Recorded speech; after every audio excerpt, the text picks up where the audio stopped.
What is up, everyone? Welcome to another edition of AoS Trash Pandas. I'm your host, Rob, and with me, as usual, is Mr. Clean. How's it going, Mr. Clean? Wait, you're not Mr. Clean. Mr. Clean doesn't have a sexy mustache. I've been lied to. Cosplaying him by not speaking whatsoever, because I don't think he ever says anything. I think you're right. Yeah, he just kind of like sizzles, you know? Yeah. Shows off the guns. Yeah. For those of you that don't know, like, because there must be people who watch this from like the UK. Like, do they have Mr. Clean in the UK? I don't even know. Maybe. If you're an international viewer and you don't know who Mr. Clean is, he's he's the guy who produces what would they make? I know the magic erasers are like the thing recently, but it used to be like what, spray? Like some kind of cleaning spray? I think it's spray. Right? Yeah. Mr. Clean. Something like that. I don't remember the jingle. But Mr. Clean's house was definitely built on magic erasers. Like, you all know what we're going for, right? Meaning it was made of toxic chemicals. And that's right. Yeah. Horrible for the environment. Yep. Just like any other construction project. On that happy note, we did... You know what is good for the environment, though? Saga of Dice, meat dice. Holy crap. All natural, except for the warp stone involved in... And all the resin, too. Yeah. No, there's no resin. There's only magical, toxic rocks and meat. Sewn together into a Frankensteinian nightmare for which none of us will ever recover from. But, my God, do they look good. And they roll well, too, so far. Oh. I always do like because I'm going to bring in Battered Bison. Yeah, exactly. Yeah. Battered Bison is coming up on the 27th, 8th, around there. That weekend. Yeah, it's that weekend. It's going to be really good. The meat dice. So the last set of meat dice were a nice pork, a nice shiny pork, and these ones are more like a nice fresh steak. Yeah, just nice and bloody. Yeah, delicious. I'll be eating one per game, and by the end of the weekend, I will be in the hospital. I mean, that's all we can ask of you. That's it. You know, yeah, absolutely. So yeah, tonight we're going to be talking about not just meat dice, but the GHB is like fully out, and also, you know, you guys went to the Edmonton Open over the weekend. Quite a few people did from the club, and just kind of hearing about that, you know. Yeah. So absolutely, got to see the GHB in person, which was pretty cool. Yeah, you got to see the. You mean like 1 second? Oh shoot! You mean this thing right here? Yep, exactly.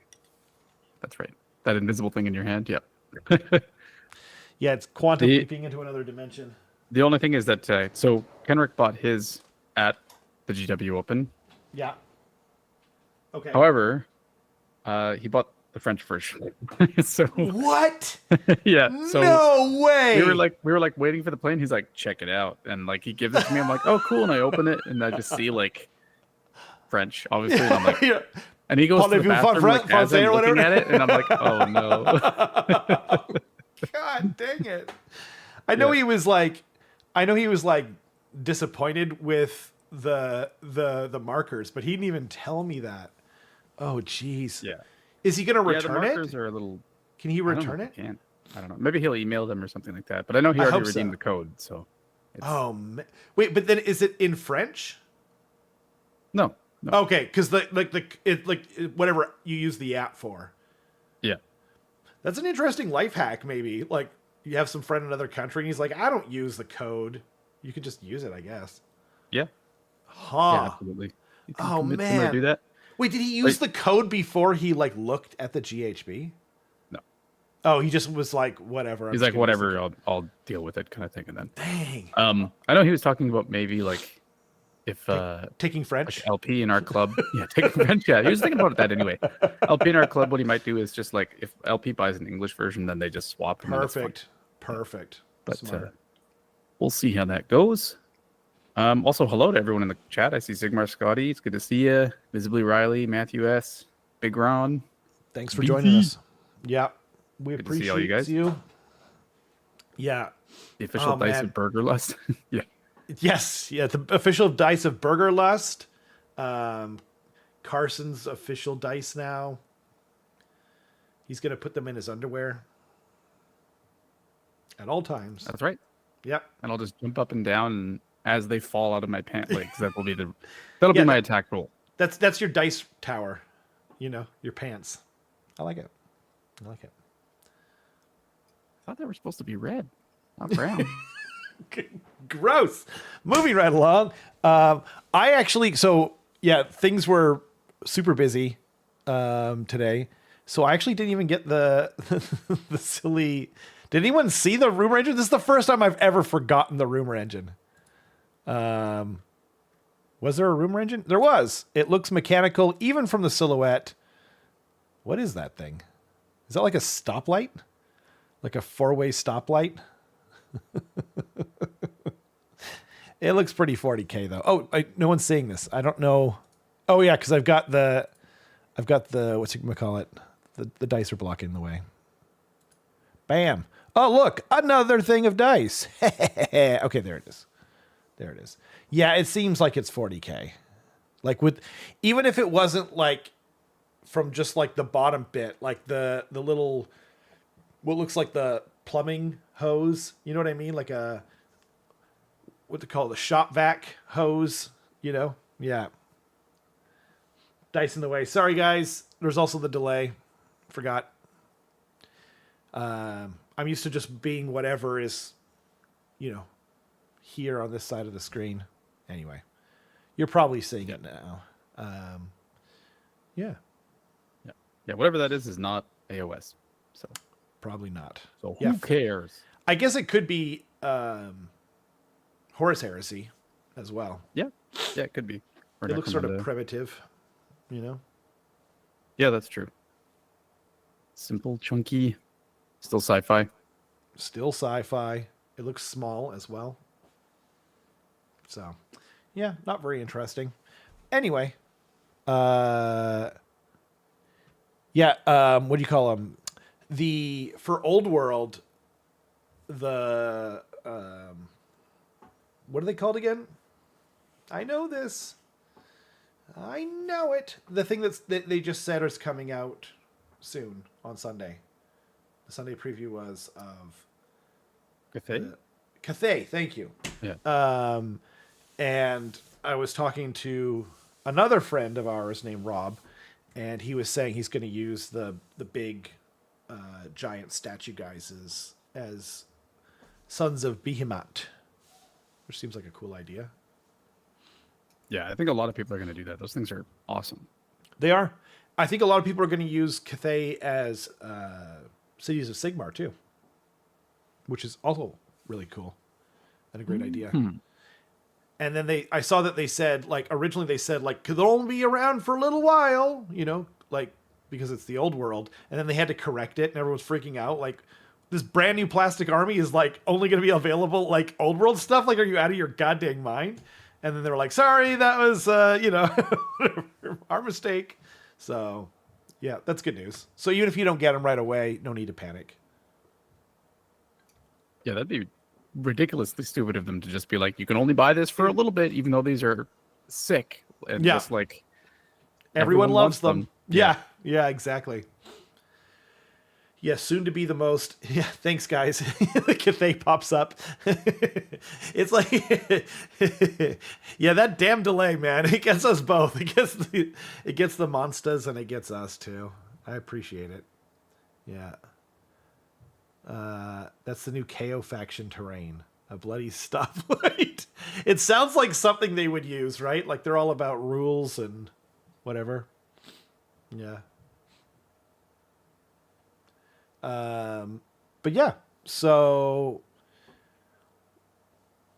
I guess why don't we talk about the GHB? We can finally fully talk about like none of the points or there's no more rumors. We're going off of solid information. We've had a chance to play with it. We actually played a live stream game on Wednesday last week. It was a short game. I had a theory, and it did not pan out at all. But yeah, honestly, overall, I'm really liking the new GHB.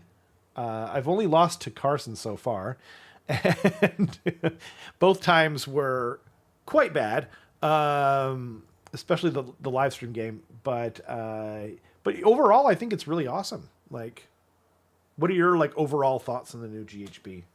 Any? Yeah, I mean, I'm very happy with a lot of things. I think the only things that I'm like not particularly happy with is like individual army balance in some way, and that's something that'll be fixed with FAQs and battle scrolls and stuff like that. So, and what do you mean? Are there any specifics you could give? Cities of Sigmar, maybe the way that obscuring kind of relates to certain models. Like, I think it'd be nice if there's a couple suggestions going around at the tournament over the weekend where it's like, maybe if it's like you're wholly within 3 inches of a piece of terrain, right?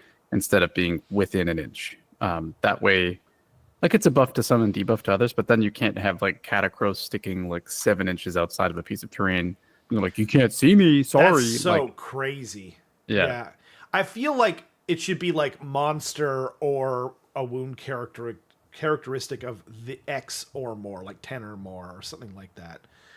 We kind of talked about that too, but like they're really leaning on like the keyword system where they can kind of like plug and play things. No, I understand. If you look in the rules, I don't think there actually is like if it's like X or more wounds than this. If it's whatever, it's always like keywords now. So, I know, but do you make him a monster, or like what do you do? Because he has like 130 millimeter base.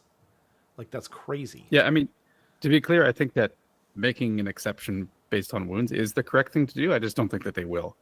Oh, I see. Got it. Yeah. Got it. I think, or honestly, like, I think the more elegant solution is just wholly within 1 inch. And then you're like, okay. Like, doesn't that solve everything? It also makes it less stupid, to be honest. Yeah. I think, like, one of the reasons why they're making obscuring like this is because you're getting pieces of terrain that are not area terrain being marked as obscuring. You're getting pieces that are not area. Yeah. Okay. So what that means is that if you have to be wholly within an inch, unless you have a base size of 25 millimeters, it's not possible. Right. I see. That's true. Like that. But then, or like behind it, there's no behind it for obscuring. No, I know. Yeah. It's kind of dumb, but then it's like, yeah, fair enough. Wholly within. I mean, even if they did wholly within, like what? What's the biggest base size? Yeah, 2 or 3. Yeah. You think you want like an infantry model to comfortably fit wholly within it, probably. Right. Like just one rank, essentially. Yeah. And exactly. By making it, because if you do 2 inches, then it's like 50. What is that? 52 millimeters or 50? How much? It's they're 24.4. Is it? Right. So then a 50 millimeter base should be able to fit wholly within 2. Right. By itself. Yeah, because 25 is slightly under. So you could do up to 50 millimeters. Or even if you wanted to say like wholly within, like to be honest, they could do wholly within. Like, we don't have to work in inches. We could actually, because none of the base sizes are in inches.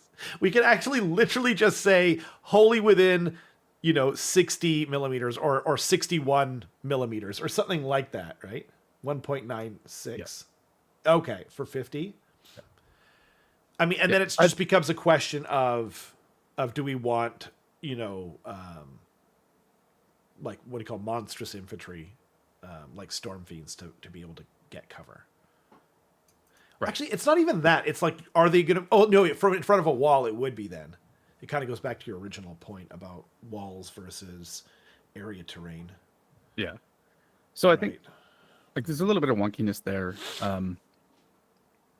Very wonky. But I think that'll probably be ironed out. And then Yeah, just some like Cities of Sigmar is a little bit. It's really just Pontifex Sinestra. Like that's it. Yeah. She's the problem. Yeah. I actually like ruminating on it. The Cavalier like strike first when you charge them thing is good, but you have to put so many points into it just to get that combo. Right. That it's like there's counterplay of like just don't charge directly into them or like charge in better ways that like slightly tags and stuff like that. Like there's counterplay, but with the Sinestra, it's just like here's my important stuff. I'm gonna do important things with it. And then in your turn, I take them back. And here's the crap. Like, have fun dealing with it. And you're just like, thanks. Yeah. Okay. Yeah. It's crazy because, like, we have a good friend of ours, Eric, who's been on the channel quite a few times, plays Seraphon, and he has the best attitude of anyone when he's got something busted. And what he does is simply acknowledge it. You know what I mean? Like, people be like, yo, Croak, like, why? Like, Croak, I hate playing Croak. It sucks. He's busted. He's so good. And Eric's like, yeah, he's so awesome. It's so much fun playing him. I don't know why you're not playing with Croak. It's actually crazy. And, like, he's so much fun to just, even when he's playing something that's total BS to play against, right? And even Eric was just like, she's broken. This is it's actually too much. You know, and so I fear for everyone. I do think they need to do something at least about her, but will they in time to save everyone's souls? I don't know. We'll see. Yeah. We will see. How many Pontifexes am I going to see at Battered Bison? We shall see. Everyone who owns one who's going to Battered Bison, it's basically like, yes. Yeah. I'm taking cities. Absolutely. Uh-huh. Yep. But yeah, like overall, I've been saying this a lot that I really enjoy the new GHB in general. Like I keep having like slips from like, I say the new edition, because this feels way more like a new edition than third to fourth did. Right. It really does. Yeah. Just because like the battle plans are completely different, the scoring is changed again, battle tactics are completely different. Like right. It just feels like how you play the game is just crazy different now. Like there's not a lot of holdover. The funny thing though too is like we've all been kind of saying that. I think you more than others, but like it's funny how quickly we've also gotten used to like the new rules of AoS 4, like because of the way battle tactics work and everything. Like most of us don't even think about combat ranges anymore. It's just like everything is 3 inches, and like that's obviously the way it should have been for at least an edition before this. But like there were a lot of big changes, but this definitely feels like the biggest change. Yeah. Yeah, absolutely. Also, Riley says in the chat, how would they tune her down without making her invalidated in regards to Pontifex Sinestra? I don't know. There's a lot of different things that you can do. Like, I think it's a lot of little things. Like, number one, her like mortal wound spam against priests and wizards should probably be visible units instead of just pick priests and wizards within 18. Like, that's kind of nuts. Yeah. And then why? Like the reroll one is just egregious on her prayer too. Like, stop it. Like, give it some way to fail. Yeah. And not be guaranteed, right? And then probably rather than being a board-wide teleport back to her, it should be like wholly within 18 or wholly within 24 of her or something like that, which is still a lot, but 24 is a lot on this board. Yeah. Yeah. So maybe it should be 18, like Dale's saying in the chat, but like it's board-wide is too much because you can literally like extend to the corners of the table and then just go like zoop back in your opponent's turn. Well, yeah, if you're in the middle of the board, it's basically the whole table. So, yeah, it's crazy. Right. Yeah. It's hard. Like, and I mean, there's quite a few things that need addressing, even if it's just like in FAQ, you know, they need to figure out some stuff. But another thing that I've noticed that like one of the biggest changes, at least as far as I can see, and maybe it's because I'm playing a lot of people who hit on 4s, but like all out attack is crazy. Like now, it's like, who is it? Andy? Oh no, Mike Hammond. He sent his Skull Crushers into my Maw Crusher, and we're just both like, well, time for the Maw Crusher to pack up, and I all out defensed him. He survived, and then basically on his own completely wiped out that unit of Skull Crushers because of the extra minus to their save. And the Maw Crusher should have died, but like I'm noticing people are being so cautious now with their all-out attacks. Like a lot of people just aren't even using it for all-out attack anymore. Yeah. That's why I like Ogre so much, because it's just like, I wasn't going to save this anyway. Yeah, that's kind of what I felt like about Rat Ogres, but they keep dying before I get a chance. Sigmar Scotty asks, when can we expect to see the next FAQ? Is it quarterly? So they do quarterly battle scrolls, but FAQs are usually every month. So yeah, probably sometime soon. It's usually like a month or so after they release it. It might take longer this time, though, to be fair, because like they did like mini little faction updates for 26 factions plus the GHB itself. And so, yeah, I wouldn't be surprised if it took 2 months, to be honest, which kind of sucks because that's pretty far in, but yeah, I don't know. I hope they change it before Tacoma, which is like almost exactly a month away. But if you check out the thumbnail, Carson, you will know that they do not give a, in terms of like having stuff ready in time for major tournaments. So, yeah. I mean, the vibe I was getting from the people that were actually running the tournaments was disappointment that they weren't using the new GHB. Sure. So I suspect it's some like magical entity putting their hands in things or some like delay or whatever that caused this to happen. Yeah. But then that means that probably like the same people, like it seems like those people, the people who run the tournaments and the people who are doing the FAQs probably aren't connected anyway, right? Like they're not the same people. So, yeah. What a wild thing to do, by the way. For Matt Rose goes to the tournaments and he.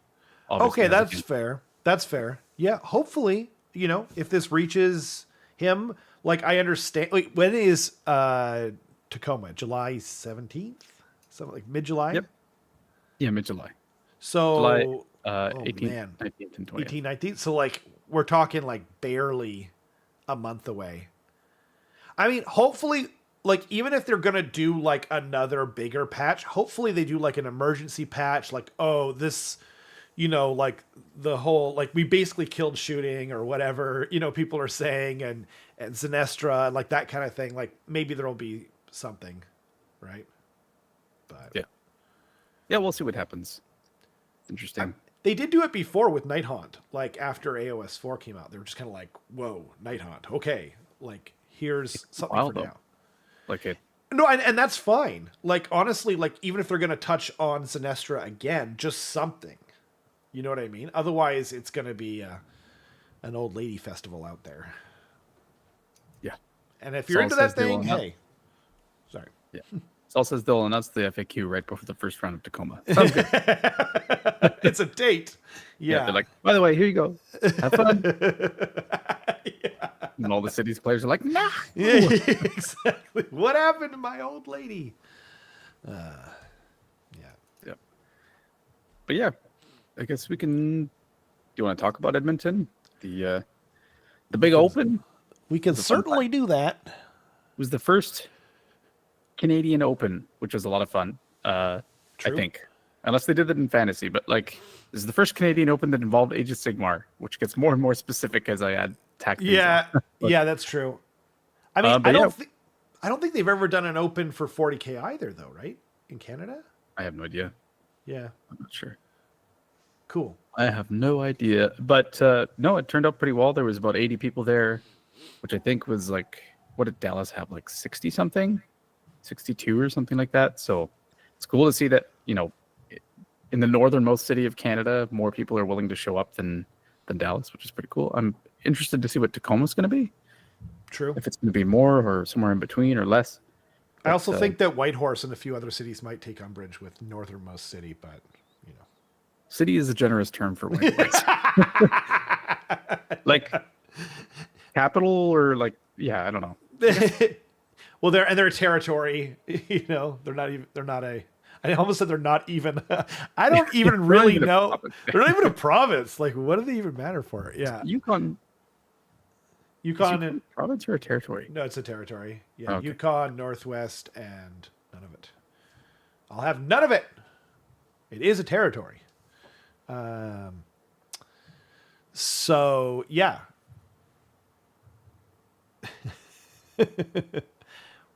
Not wanting. Well, we'll see. I'm not sure.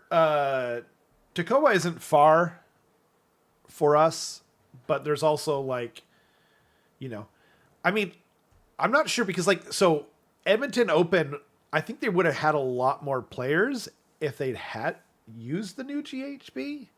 Like, I think a lot of people seem more like, oh, it's not the new GHB. Well, then it's, I'll save my dollary dues.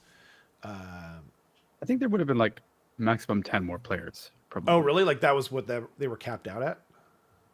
No, it's not that they were capped out on that. Oh, it's just like a feeling. Well, like by the time they announced that, like you would have already booked your ticket, your Airbnb, and your flight and stuff like that. And to kind of give up on that just because you're not playing new rules seems kind of that's possible to me. But I could see some people doing it, and I know some people did it. But it's same. They're probably the same people, but yep. But yeah, we went up to Edmonton. I actually did like a Friday to Monday sort of thing instead of like going up Friday night and staying just the weekend, just because I got a friend up there. My partner came with me, which is pretty fun. And we get to actually like experience Edmonton because I've never really been there in my adult life, which is kind of fun. We got shown around to different restaurants. The favorite of myself, definitely Kenrick, and I'll probably speak on behalf of a couple other local people. Was this restaurant called Shitties? Why? It was so good. It sounds like you hear the name, and you're like Shitty. Like it sounds like it'd be like a dive bar or something like that. But you go there, and it's like a really nice, like it's gentrified essentially is what it looks like a super nice pub, or like a brewery.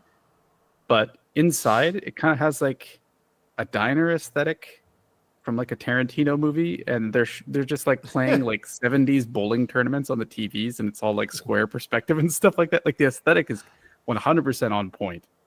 Wow. And like everything that they have is like, they'll be like, "Oh, you want some shitty aioli? You want some this?" But it's like SHIDDY, like it's a name, I guess. I see. But it was probably like, if not then one of the best burgers I've ever had. Damn. There. Where they did this like caprese burger with like a balsamic vinaigrette thing or like glaze. Okay. And just like this amazingly fluffy bun and like really nice produce. Like it was just super, super delicious. And then the fries that they gave us were these like garlic Parmesan fries where they were just like huge chunks of like really perfectly cooked potato that just had like massive chunks of Parmesan and like garlic oil all over it. And I was just, my God. Damn. Like I know Kyle LaRue and a couple of the other local guys or Curtis as well came, Nick Collins. And I watched them like eat a burger. They're like, "Oh my God." And then they call the waiter over and they're like, "Another one, please." Dang. Yeah, it was really good. I love it. That was definitely like the food highlight. And then they had, when I say like their aesthetic was completely on point, like they had like pins they were selling and t-shirts and hats and stuff. Like I got a pin that says "Vote for Shitty" and stuff like that. And it's it's a really good spot. So if you end up going to Edmonton, I'd highly recommend it. Nice. Yeah. Yeah. And Edmonton is like, I don't know why this is going to be offensive, but I assumed it was like kind of a wasteland in the middle of nowhere. But it's actually like quite a beautiful city. Like it's got some nice topography. Like the river valley is really nice. Like at this time of year, at least, it was really green. So right. Yeah. Not bad. Yeah. I Googled like, what do you call it, copyright free or whatever it's called, images of Edmonton to make the thumbnail. And like, they're all beautiful. Like there was only one that was like really kind of stupid looking. I wanted to use another one. I forgot to add the copyright free thing at first, and they like showed like I think obviously it was probably like edited, but like they had like the aurora borealis over top of it, and it was all green and stuff. And I was like, man, like that's the perfect picture. Something about it, like a warp storm over Edmonton or something. But yeah. But anyway, yeah, they're all beautiful pictures. Yeah, and this Open was held as part of like a bigger convention called GameCon. They had like a big cosplay contest. There were booths set up selling stickers and patches and stuff like that. Matthew Lillard was there. I don't know if you know who he is. I know. I don't. He was the guy that played Shaggy in the live-action Scooby-Doo movies. Oh man, yeah, he was in the Scream movies and stuff. Yep. He was also in Hackers. He was so good. Yes, that's right. Yeah, I absolutely know him. Oh man, that's awesome. Did you get to meet him? No, I didn't get to meet him, but he was playing like this new Ninja Turtles game or something like that, like testing it on stage. But my partner got to watch and see and stuff like that, and be in the same room as him, which is pretty cool. But that was all happening during the tournament, so I didn't have time, unfortunately. Yeah, I've seen that. The new Ninja Turtle game, but like nothing's going to compare to Shredder's Revenge. So, yeah, I don't think I'm going to bother. I own Shredder's Revenge 3 times. It's that good. Yeah. Dotemu is amazing. Sigmar Scotty says it's very flat. I got so disoriented last time I was there. I thought east was south and west was. Yeah, like for people who live in BC, you always have like some form of mountains to be like, I know that that's north, or I know that that's whatever. Yeah. So as someone from BC, it is very disorienting. Being there, but it's or anywhere that doesn't have like anything on the horizon, essentially. Right. But I'm just being like, we were staying in an area called Strathcona, and you'd always have to like cross over. I think it's the Assiniboine River. Okay. To get downtown, and like when you cross over that river, like it's a really nice valley. Like that part is nice, and then you have to kind of like climb up a hill to get up to Edmonton, and then it's flat again. But yeah. Still very beautiful. Nice. Absolutely.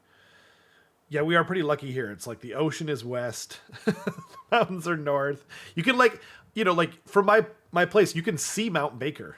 You can literally just see Mount Baker. You're like, well, there's south. Like I can see the United States. Yeah. Yeah, that's pretty good, But yeah, I've been other places where honestly, even like sometimes on the island, like my parents lived in a bay on the island. And I'm so used to like thinking like the ocean is west, but they were on the eastern side of Vancouver Island. And so the ocean was not west, but anyway. Doesn't get dark till midnight. Yeah, this time of year. Tell them the roller coaster story. I don't know what you mean by that. Dale. Did you guys go to the mall? No, I didn't. Okay. There is the famous roller coaster in West Edmonton Mall. I rode on it, and I went there the year after the people died on it. What the one like it's like 296 feet in the air, and then it inverts at the very beginning, and you go down. It's really cool, but yeah. The traffic flow is good, huh? That's sick. Yeah, I lived in Courtenay for a while, and the traffic over there was basically non-existent. I still don't know what you're talking about, Dale. I don't listen to her. Sorry. We just saw her like go in the background too. Not that long. Yeah. Anyway, yeah. Did you want to like talk about the tournament at all, or no? I don't want to. Okay. Yep. No, yes, I do. Over. Sorry. It was a really good tournament. It was very smoothly run. I mean, it kind of seemed like everyone was going there bringing a list that, it's whatever you were playing when you, last tournament you were at. Yeah. I was about to say edition. I have to stop myself. But yeah, it's neat. Previous GHB. Like, it kind of took the edge off a little bit, where it's just like you kind of know what everyone's playing, and everyone's playing kind of what they're used to. But it was still really competitive. Like there's a lot of Team Canada members there, Team America members there. Overall, I ended up playing like there wasn't anyone who played that I hadn't either already played or had heard of / met. So, and I think it was by like round 4, I was just like, man, I keep like running into people and playing people that I've already played or I know or something like that. Then I just like started looking down the whole roster and I was like, it's because I know like almost everyone here. Yeah. So that's awesome. Yeah, in that sense, it was kind of nice. But I don't know, when you start to go to more tournaments, it just becomes a little bit more like familiar. It's pretty cool. Yeah, it was Sabetti that ended up winning. Michael Sabetti playing Gargants, he's a member of last year's Team Canada. Right. And then Gavin Gregor came second, going 5-0. Who played both Matthias and Beasley to beat, which is pretty crazy to me. And then he was a member of Team America last year who ended up winning all of Worlds, which is pretty cool. And then I ended up coming third because I had 4 wins and a minor loss. Nice. Yeah. Nicely done. Thank you very much. And you brought Ogres. I did. Yeah, I brought Ogres. I brought my Worlds list, which is just the 36 Gluttons and 16 Allblars list because I'm a bad person. But it's... No arguments here. It worked out because the pack was like very dense. Nice. Border War, Battle for the Pass, Shifting Objectives, Focal Points, and I think Jaws of Galay was the widest one. Wow. And I was like, all right, sounds good. Yeah. Dang. Yeah. But yeah, it was a lot of fun. I think that was a tournament where like I kind of just got to hang out a lot more in the city and with other people, and yeah, it was a good time. And surprisingly, they've already uploaded the results to ITC. So usually it takes them like 3 weeks. Oh, but yeah, good on them. Sigmar Scotty says, "How did you get the minor loss?" It was against John Zoshak playing Seraphon. Yeah. So I've come to realize that Worlds list that I had actually does not do well into Seraphon. And that was a crazy game, actually. What ended up happening was, like, at the beginning, I ended up doing, like, a pretty big redeploy countercharge to deny seize the center. And then he was kind of on the back foot since then. And then he did, like, an attack on 2 fronts, which I managed to deny 2. And I think at one point I was up, like, 17 points. Jeez. Yeah. And then Croxagore just walked up the table. His 2 monsters just golf swinged me off the table. Like, basically, like, imagine what happened in Eric and I's game where it looked like I was in control for like three and a half battle rounds essentially. And it's like, man, how could he possibly get out of this? And then it just get erased off the table. Jeez. When it comes time for it. And then he just scores, I think it was either 2 9-point or 2 10-point turns in a row. And I scored basically nothing after that. Jeez, wow. And it just, yeah. And he caught up and won by 2. Yeah. Wow. Yeah. Sheesh. Yep, it was rough. It hurt my soul a lot. Luckily, you don't have much of a soul left anyway, so the difference. True, but what was there is not doing well. Yeah, well, yeah. It was already on like life support, so. Yeah.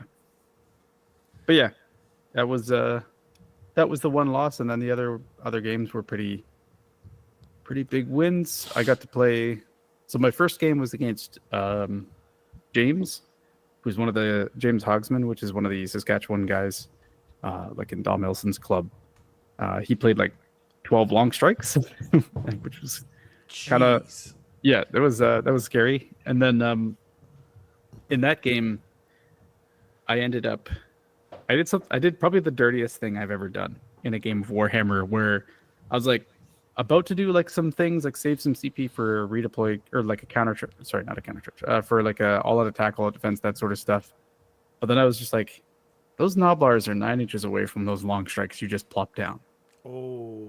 And if I countercharge and make this countercharge, it denies your tactic and ties them up. Wow. And then I just kind of like walked across the table and I was like, I want you to roll the 1 dice and I'm going to roll the other dice. And I made him roll half the countercharge and he just rolls a 5 and he's like, oh no. And then I roll the other one and it's another 5 and he's like, no. So, I've never disrespected somebody that bad before. Just be like, hey, why don't you roll half the charge to deny your own tactic? That's dirty as hell. Yeah. Yeah, now I know what you mean. I was just like, oh, geez. Yeah. Oh, there's somebody in the chat. All hail, Big Pig. Are you going for big pigs now?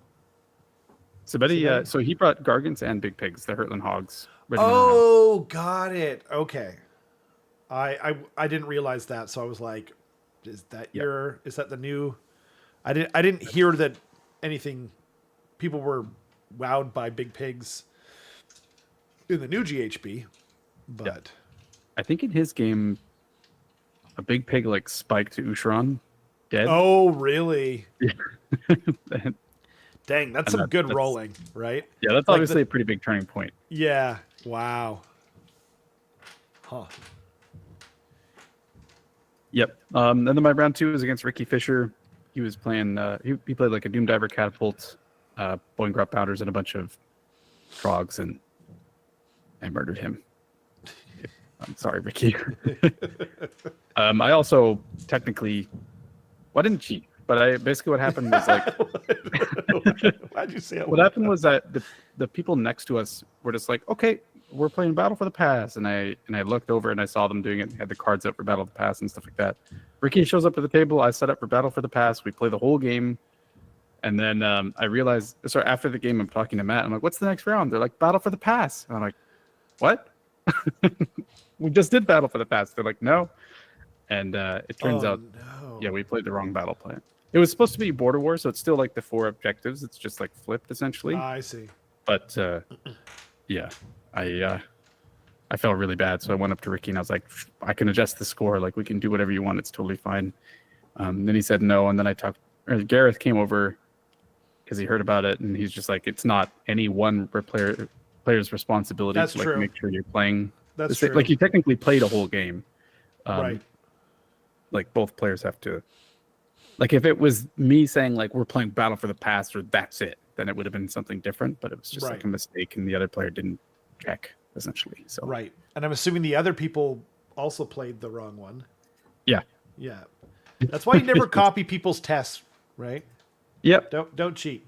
Yep. So I'll definitely make sure next time. And then the third game was against John, and that was I feel like I'm very in control, and then get golf swinged off the table game. Then my fourth game was against Pendleton Cox, who's a Edmonton local. Okay. Really, really great guy. I really, really enjoyed my game with Pendleton. He was both like very kind, and also played it with like a team's mentality, in that he was just like, "Hey, I know this game's over. I just want to kind of play it out to see where it ends up, like score wise." Whereas a lot of the time when a game is over and it's like clearly over, someone will just concede. Right. And so that's nice to see. So, and then my last game was against Dom Elson, another Team Canada member, who he was 4-0 at the time, and I was at the top of the 3-1. Oh, wow! Grabbing a bucket, hold him down. I was like, "You thought you'd go undefeated? No." So was Sabetti the only person who went undefeated? Nope, both him and Gavin did. Oh, okay. Yep. Got it. Gavin Gregar? Or Yep. Yeah. Gregar? I don't know. Jigs. Yeah, and this one, basically the rankings were by, so it was wins and then opponent game win percentage. So basically if you played harder opponents, quote unquote, then it would be up or down. Then battle points, and then major victories and wins SOS. But basically, both Sabetti and Gavin had 5 wins and an opponent game win percentage of 64%. So they were completely equal there, but Sabetti just had more battle points scored.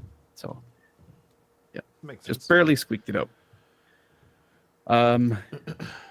Yeah. That's kind of cool, though, that because like a lot of the time, when you go on, like when Warhammer does their articles, it's like first, second, and third, and like sometimes you're just like, oh, when you look at like their wins and losses, this time it'll be like really good. Like there's 2 lists that'll be there, 5-0, and then there's your list will be the top 3. That's kind of cool. Yeah. Yeah, exactly. Yeah, whenever you have a big event like that, you naturally, like there could have actually been 3 5-0s if Dom had won in our game. Right. But it's anytime you're more than, it's just like for each power of 2 greater, then you have an extra 5-0. So like for 32 players, you have a guaranteed 1 or minimum 1, I guess. Minimum 1, because like I think you can. Well, I guess they could tie, but. Oh, I see. Right. Yeah. Right. But you have a maximum 1. That's what it is. Yes. Yeah. And then 64 maximum 2. Right. 128 maximum 4, and then so on and so forth. So because it was between 64 and 128, there's a possibility of having 3, because one person would pair down in the last round. But yeah, I like opponent game win percentage as a ranking better, because usually what it is like wins, and then whether you had any minor wins or anything like that, and then battle points, where it's just like if like you can't control who you get matched up against, right? But at least with opponent game win percentage, you can't control who you get matched up against, but at least there's like skill things at play, right? Like you'll never have someone who gets like a complete bunny run making it to, like 3rd place just because they played a whole bunch of easy opponents versus like the people at the top had to like fight for their lives, right? Right. Yeah. And weren't able to score as many battle points. So out of the 2, I prefer it, but any tiebreaker system is going to be a little bit tough and a little bit hard to digest. That's true. Yeah. Yep. I really like win path as well. You know what I mean? Win path? Yeah, like they did that for pairings. Oh, did they? Yeah. So because I lost my 3rd game, it was supposed to be that I only get matched up with people who also lost their 3rd game. Right. And then, but at the end, it was by opponent game win percentage. Oh, okay. Just kind of. I mean, even for the results, because it's like if one person went 5-0 and they beat the person like at top table, I feel like the person who they beat should be 2nd place, because they only lost to the guy who went 5-0. Yeah. But the same could be said for the person that loses. There's 5 people that could say that, right? Yeah. If the guy who went 5-0 plays against 5 people. For sure, but then but you're winning, and so it theoretically gets harder and harder and harder as you go along. Yeah. But yeah, like any tournament system it's going to be imperfect. Like sometimes people are going to have a little bit easier, like because you can't even. It's not like a chess or something like that where you can even control like what armies they're playing. Like you know what I mean? Like you'd have to go into like win percentages versus certain matchups and that kind of thing to get.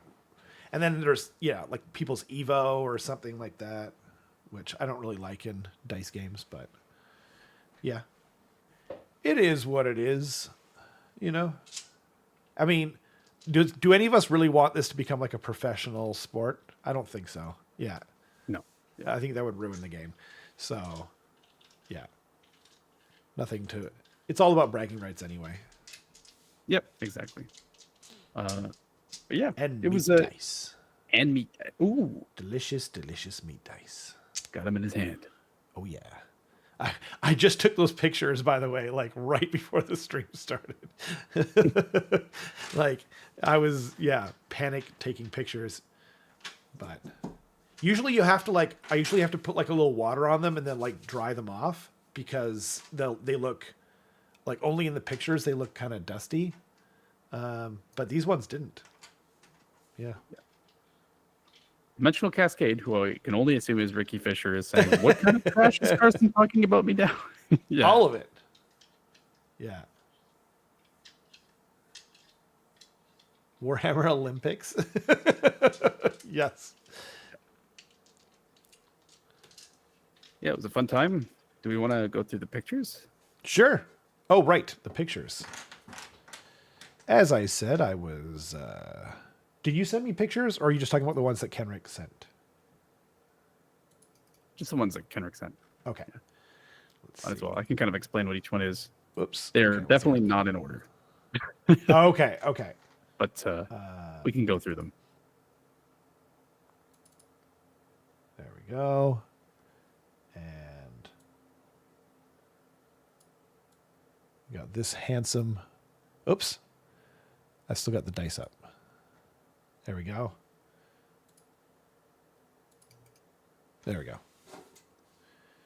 That's Mr. Dom Elson, member of Team Canada, wearing Kenrick's jacket after he beat him up. Took his lunch money. Yeah. Kenrick was. This is the photo that Kenrick sent to the police. Yeah. Yeah, that's right. And on the right, not super visible, is my back. Oh. Yeah. Nice back. Thank you. Are you wearing a jean jacket? I am. Yeah. I was sporting denim this whole weekend. Nice. Yep. How tall is Dom, by the way? He's quite tall.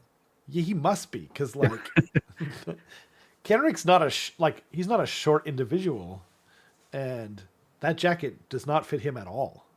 It looks like a child's jacket on him, actually. Yeah. Kenrick is saying, like, after the dinner, he got up and he's like looking around at all the different chairs, being like, "Where's my jacket? What's going on?" And then he just looks and Dom's. Oh dear. You rapscallion, Dom. You silly guy. The next step is just us walking in the airport, I think. By the way, yes, Carson did confess his sin.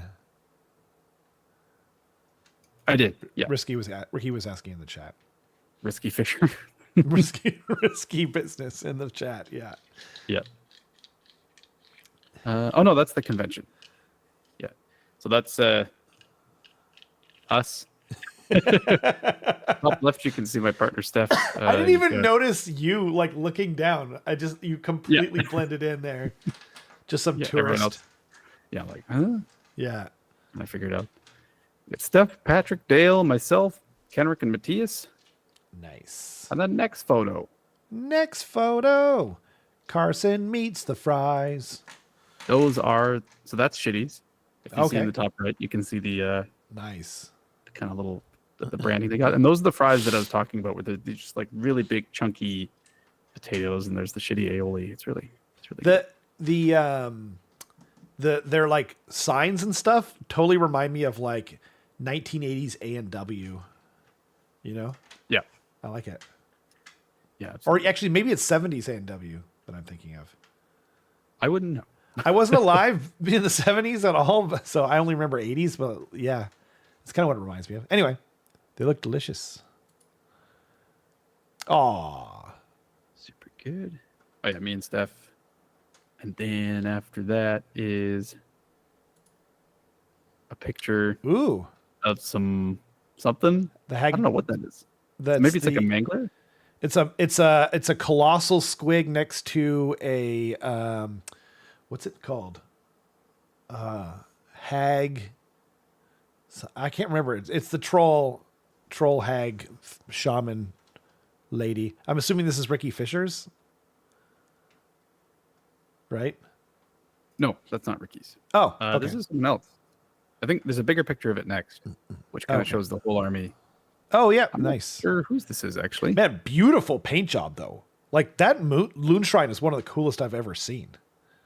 And I like how I painted my Loon Shrine. Don't get me wrong. But, like, sheesh, that is really cool. I like the use of color. Beautiful. Hag. That's all I got. Hag nose. Oh, that makes so much sense. Is that what it is? It's supposed to be Cragnos?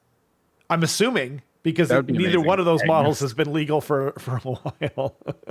Fantastic. Yeah.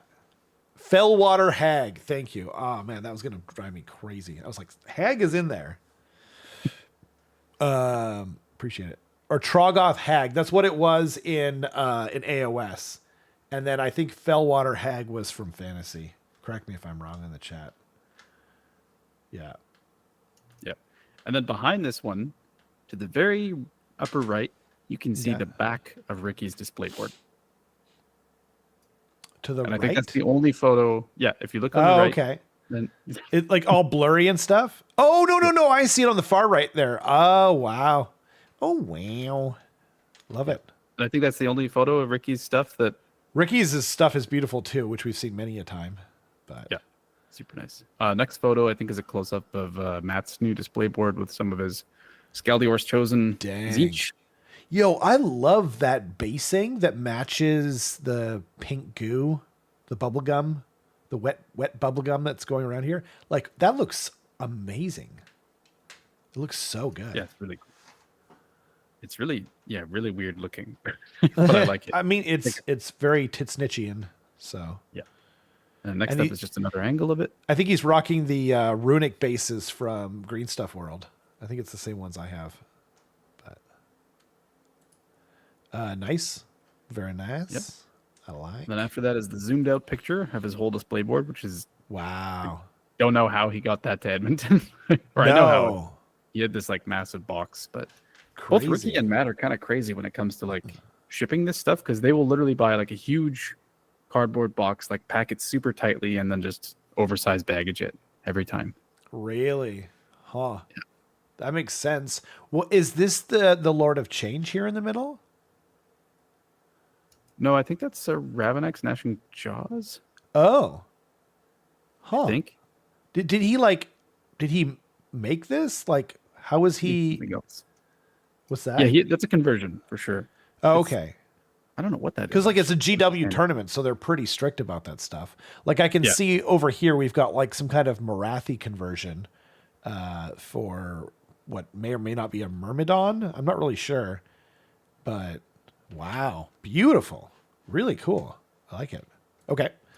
Yeah. We got another close up of said. Oh, I see. That's the Frostwing Phoenix's wings, and I think this head is from the Endless Spell. And I'm not sure how he made that. It could be the Balewind Vortex, or it could be just like something he made. But either way, my God, wow, really cool. And we got more pictures. I guess Kenrick was as suitably impressed as I was. Yep. Oh, it is his Lord of Change.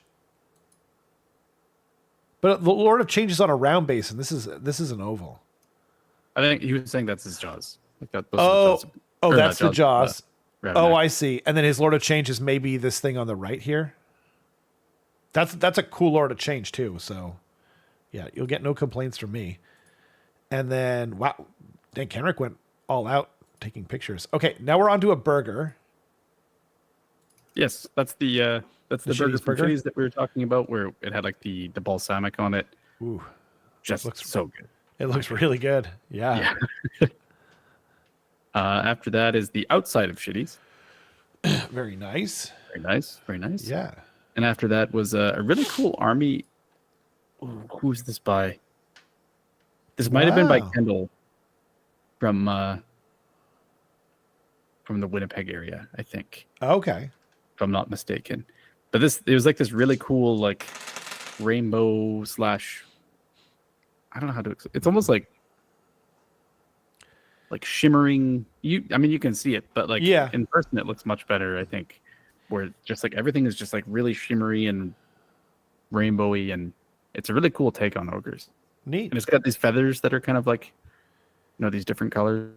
It reminds me of like my grandma had this huge bowl of like saltwater taffy, like all the rainbowy colors that are in there, pastel and whatever. Were they actually like opalescent, like shiny? And I remember it being that way, but it might have just been me like imagining it. Well, also like the camera will cut out most of that stuff, so you won't see it. So a lot of that's like, because I added a lot of opal. I have like opal pigment and whatnot in some of my Deepkin stuff, and none of that shows up on camera at all, and it drives me crazy. So it might be something similar. Kendall's BCR. Thank you, Tyler. And I reckon. Oh, is that John and Matt? Yep. Oh, okay. Wow, I didn't recognize John at first. I haven't seen him with a hat on, I guess is why. Awesome. Yeah, on the left is John Zilchak, who was my one loss. Yeah. And also he helps run Sparkle Party. He's part of the Dimensional Cascade crew. He's been on this podcast. Yeah, he's been on the podcast. And on the right is the Matt Beasley wearing a Team Canada jersey because he's in Canada, and I think he didn't want to get shivved. And actually, and John, he is a member of Dimensional Cascade, but he repped our club this weekend. No, that'll be 2 weekends from now in Battered Bison. I stand corrected. Yeah. Actually, yeah, he's wearing the Dimensional Cascade shirt. That would be high treason. If you want, I can lend you my warp dice to take for him to. Sure. Yeah, I can do that. if he wants. Yeah, like let me know, John, if you see this. I have a whole bunch too. I can just give it to him. Cool. Right on. Yeah. Sweet. And after that is Mr. Ricky. The one is best overall. Oh, sick. Yeah. For some, like, Ricky is just like an amazing person. He's a super nice guy. Couldn't agree more. But at the restaurant that we went at on like Sunday night after everything was done, they're like, "We celebrating anything tonight?" And we're all just like, "This guy won best overall." And she's like, "Oh my God, that's incredible." And like, number one champion on there. That's yeah, exactly. So we got like a banana cream pie that's the number one champion on the site. Yeah. The look on his face is amazing. I love this so much. I wonder if there's a video in here of. There is some kind of video. So Kenrick took like a big compilation video, but there's another video that I'm going to send you. Okay. Okay. That kind of captures that moment as well. Okay. Let me just. This will be on Facebook, I guess. Yes.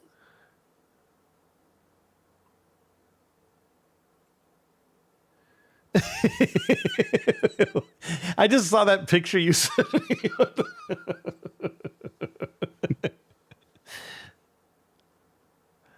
I gotta find it. I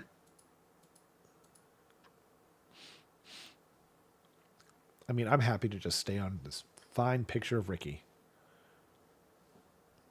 Excellent picture. They are glam to the max. Nice. Mike Fleet says, "Hi, Carson." Hi, Mike Fleet. Good to see you, buddy. You make excellent memes. Ladivica says, "It's like if Easter and Mardi Gras had an ogre baby." Yeah. All right, I just sent you a video. Okay. I'm going to try and... Okay. 1 second. This is crazy. Okay, 1 second. And unmute. And let me make sure it's actually on the stream. Oh, no. 1 second. Mistakes were made. I'm so sorry. Oh, no, we're good. We're good. Whew. Okay. Because I accidentally went to the stream, where we keep track of the comments and whatnot. And then it auto played the video. And I was like, oh, no. But it automatically mutes it, luckily. So that's good. Sorry, everyone. Nope, not you. There we go. Okay, we're good. We're good. I like the look of like you're on like a roller coaster ride of yeah. Okay. Hopefully this isn't too loud. Ooh, yum. Very yum. Very good. Very good. Yeah. Yeah, I just wanted to know that I did airplane it into Ricky's mouth. That was the noise I was making. Yeah. Good. Good. As is proper. Yep. But it was delicious. It was really good.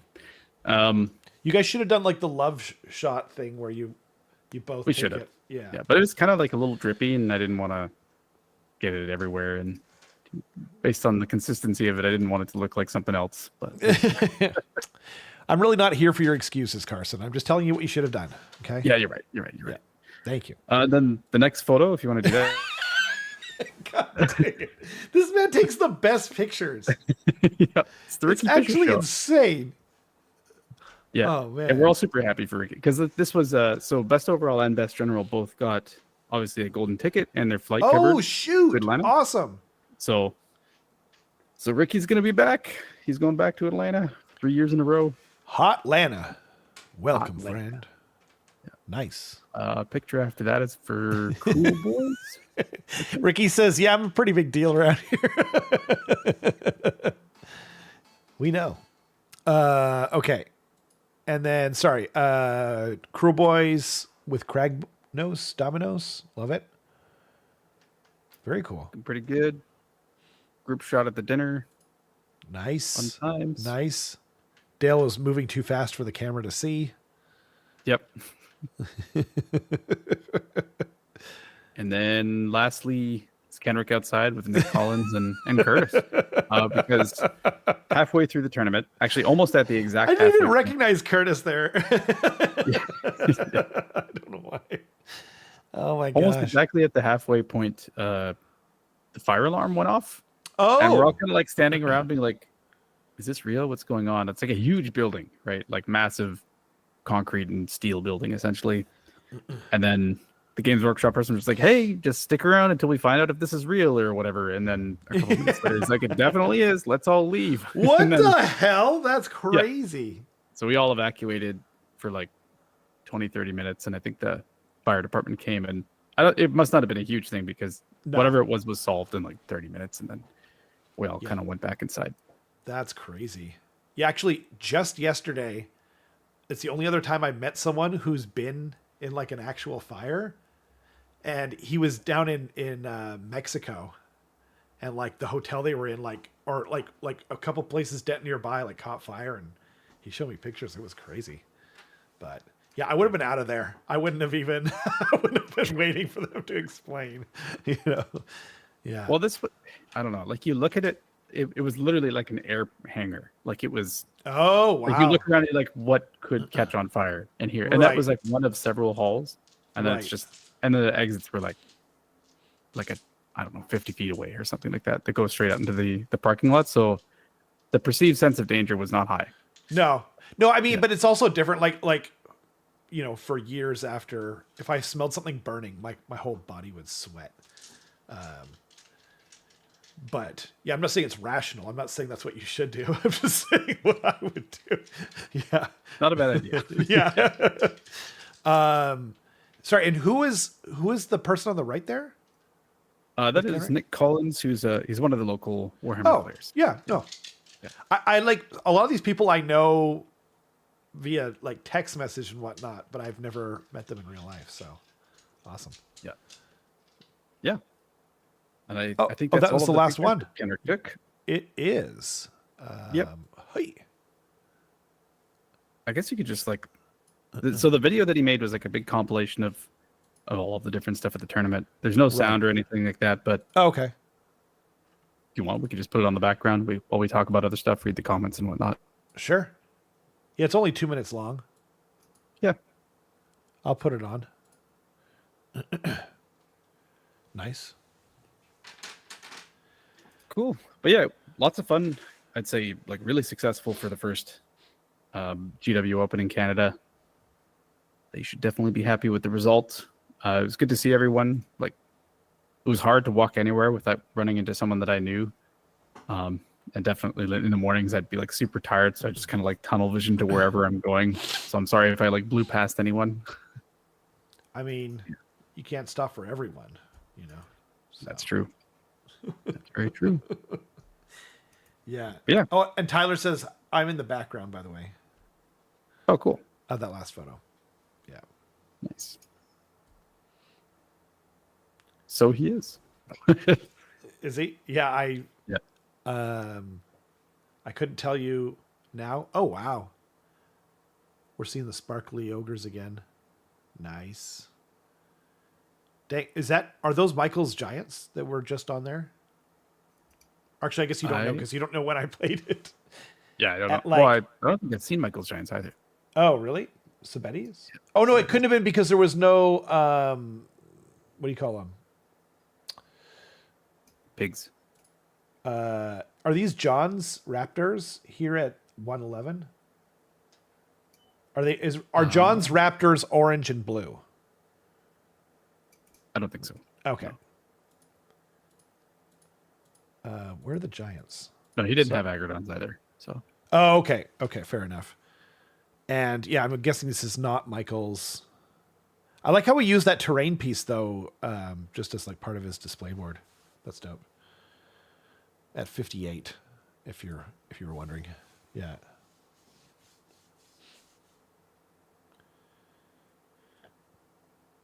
Daughters. Nice. Yeah. Wow. Sweet. Yeah. Good times. I will definitely try to go back again next year. However, very much assuming so they're doing it. right? Well, assuming they're doing it, but it also depends on when Worlds is. Just because, like mid-May to mid-June is usually when Worlds usually is. Like it was actually very early this year. It varies so that for much. next year- Yeah. So if it's like a month after Worlds, then I probably would go. But crazy. Okay. it might be a bit close. Might be too close. Yeah, that's fair. Yeah. Yeah, I really want to go again. It was a lot of fun. Good. Yeah. Hopefully, hopefully they'll use the new GHB next time and kind of learn from that. Because, like, Yep. you That'd know, be nice. yeah, at this point we are, what do you call it? Like a year in. Is that the end? Oh, nice. Yeah, that was cool. Thanks to Kenrick for making that. That's really cool. Oops. Bright. Too bright.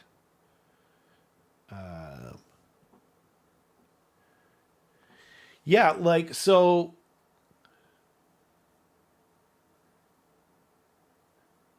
I guess I can't think of anything else to like even ask about for Edmonton.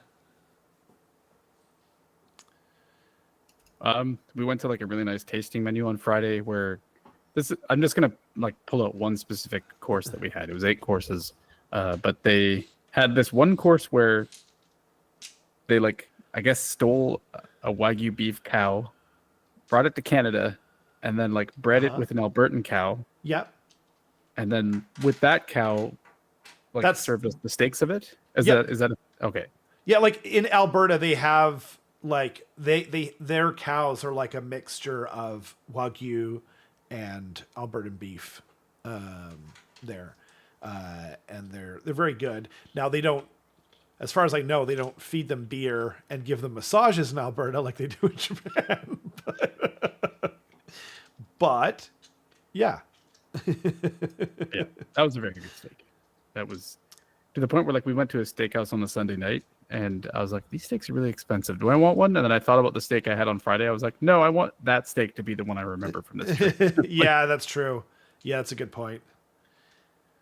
They actually in BC here too, they actually make, so like, if you go to a sushi restaurant and you get wasabi, it's not real wasabi, right?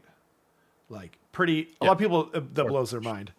Yeah, it's horseradish and it's got like sorbitol and other crazy stuff in there to like make it taste like wasabi. But we actually do farm real wasabi here in BC. But it's very expensive. You can buy it I can tell you where to buy it if you want after the stream or something like that. But don't you have to like eat it within like a minute? No. Of like it's like grinding it or whatever. Yeah. I mean, like, it definitely, there's a lot more kick to it, but they usually freeze it here, and yeah, we used to actually have it in like these individually packaged things that we used to give away with when people bought sashimi at the place I used to work for. But yeah, anyway, you could buy real wasabi here that they sell. It's like the main supplier of like sashimi for the greater Vancouver area sells real wasabi. It tastes quite different and it kicks really hard. It tastes really great. I love it. But it's expensive. Super expensive. But yeah. Yeah. It's probably gotten worse too. I haven't bought it in a while. But yeah. Yes, it's kind of cool what they're doing. But so yeah, what was the best? What was the single best highlight of the tournament then? Do you think? Of the tournament itself or the weekend? I'll say the tournament itself because I'm pretty sure it's going to be shitties. No, I was going to say something else. The drive into Edmonton. The tournament itself. It was all just like consistently good. Like that's fair. There wasn't any huge, cool, big moments or anything like that. Like it was just very smooth. I don't know. Walking through the convention, like it's cool that it was part of a bigger convention because like if you finish your game early, you actually have something to do instead of just being like guess I'll stand around for 2 hours. Like I remember at WCW last year, I was the first game done of the whole event, not just Age of Sigmar. Jeez. But I finished in like 40, 45 minutes because it was Slave to Darkness mirror match, and then I got a double and murdered him.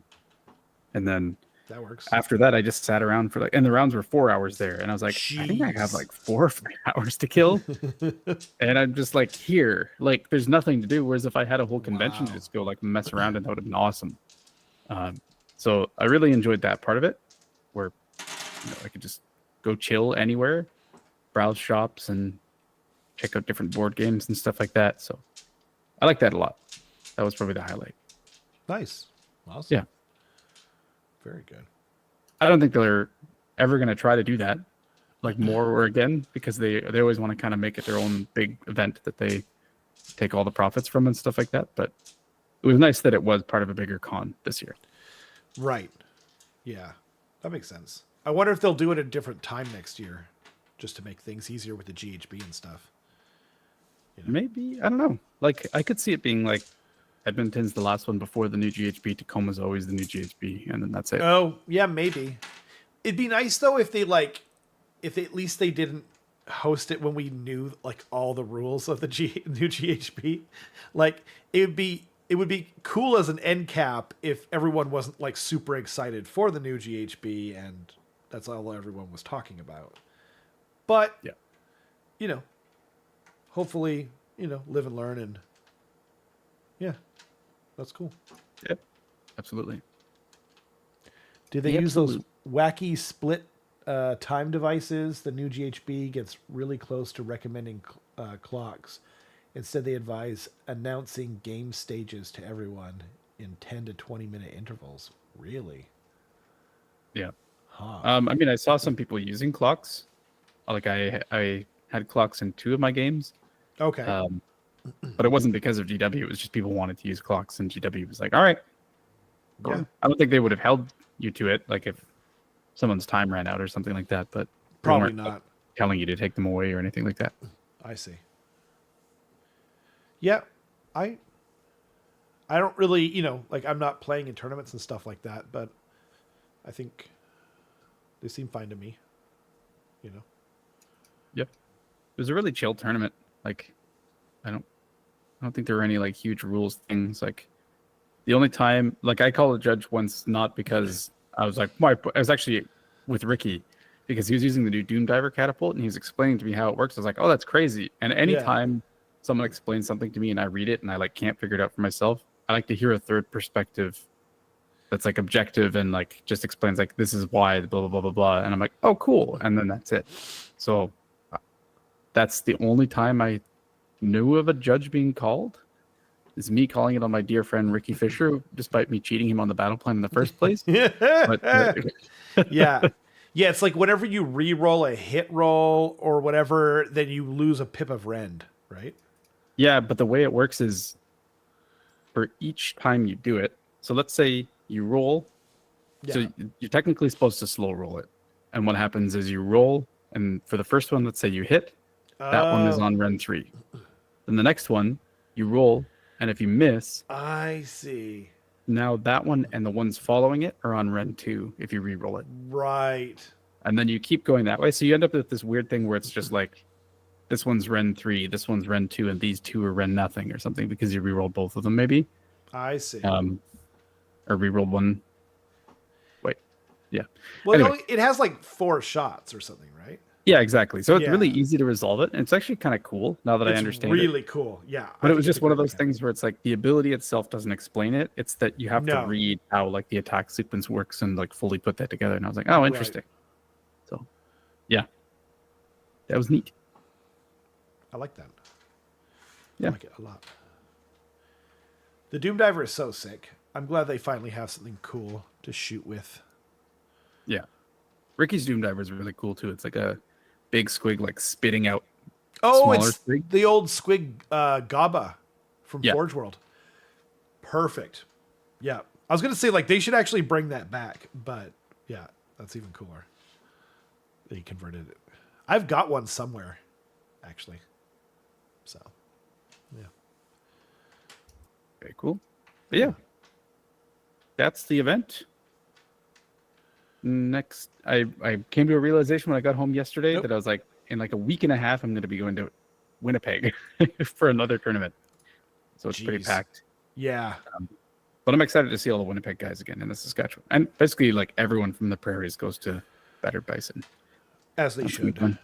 John's coming with us to that one too, under the Warp Dice banner, as you said. So that'll be fun. Next week, we're definitely going to be doing a Battered Bison list review. Or wait. I think so. I hope so. I mean, it's your I'm call. just realizing, I'm just realizing that BP sent out a message saying list will be due Tuesday, June 24th. Oh. I hope they're out in time. They probably won't be then. Well, if they're... Wait, I'm going to send them a message. Yeah. Send them a message. So we won't make promises that we can't cash. But if they are out, we will do a list review, but I'll reach out to Beefy about that. Nice. I'm going to do that now before I forget. Are they? It's going to be on the new GHB, I assume. Yes, it will. Yeah. Okay, cool. Yeah, this will be interesting. Like, it's always fun to be like the first tournament on a new edition. So yeah, pretty big one too. Like it's over 50 people this time. Nice. So pretty big. I'll be curious to see, like, because like the meta has been blown way the F open with the new battle plans, new obscuring rules, new battle tactics, like how they changed so much that I just have no idea. I mean, like we know some stuff that's like clearly very strong, like Sinestra or whatever, but like, other stuff, it's still up in the air. So that's kind of fun. I like it. Yeah, absolutely. It's going to be really interesting to see, like, your whole perspective changes when you play 5 games in a row at a tournament.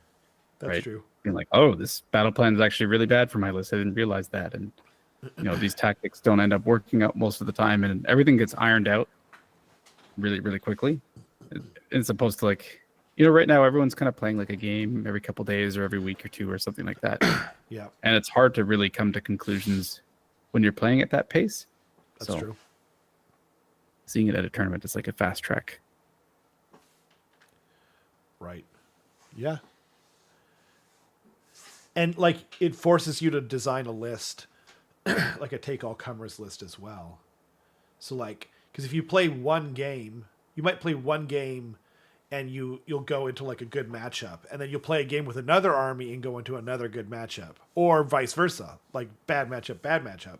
And you're just like, oh man, like this army sucks in the new edition, but it was just, it was opponent dependent, or like it could be battle plan dependent. But if you take one list, and play 5 games in a row, that changes all of that math.